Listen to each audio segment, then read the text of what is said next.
முக்கால்வாசி எல்லா ஏஜ் குரூப்காரங்களும் நிறைய முகம் செழிக்கிற ஒரு வெஜிடபிள் பண்ணலாம், கூட்டு பண்ணலாம், சட்னி பண்ணலாம், இது மாதிரி நிறைய விஷயத்த பண்ணலாம். இதில் வாழைத்தண்டு கூட்டுன்னு சொன்னால் ஒரு 45-50 வயசில் இருக்கிறவங்க வந்து சாப்பிடுவாங்க.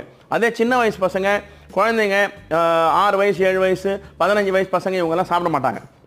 ஐயா வாழைத்தண்டா அப்படின்வாங்க. ஸோ அவங்க சாப்பிட்ற மாதிரியா இதை வாழைத்தண்டுன்னு சொல்லாத மாதிரி, வாழைத்தண்டுன்னு தெரியாத மாதிரி சமைக்கிறது 2-3 விஷயம் இருக்குது. ஒன்று வாழைத்தண்டு சூப், ரொம்ப வாழைத்தண்டு ஒரு சட்னி. இது வந்து தோசைக்காகட்டும், இட்லிக்காகட்டும், ரைஸுக்காகட்டும் ஃபென்டாஸ்டிக்காக இருக்கும். நீங்கள் ஒன்றுமே வேணாங்க, சப்பாத்தி எடுத்து இந்த வாழைத்தண்டு சட்னி உள்ளே சேர்த்து சும்மா ஒரு சின்ன பீஸ் சீஸ் இப்படி கிரேட் பண்ணி அதை ரோல் பண்ணி தோசைக்கல்ல வச்சு டாஸ் பண்ணி 2ஆக வெட்டி வச்சுருங்க. உள்ளே வேணா கொஞ்சம் டேஸ்ட்டு, கொஞ்சம் வெங்காயம் சாப் பண்ணி போட்டு ரோல் பண்ணி, கொத்தமல்லி போட்டு ரோல் பண்ணி கொடுத்துருங்க. பசங்க என்னன்னே தெரியாமல் பிரமாதமாக சாப்பிடுவாங்க.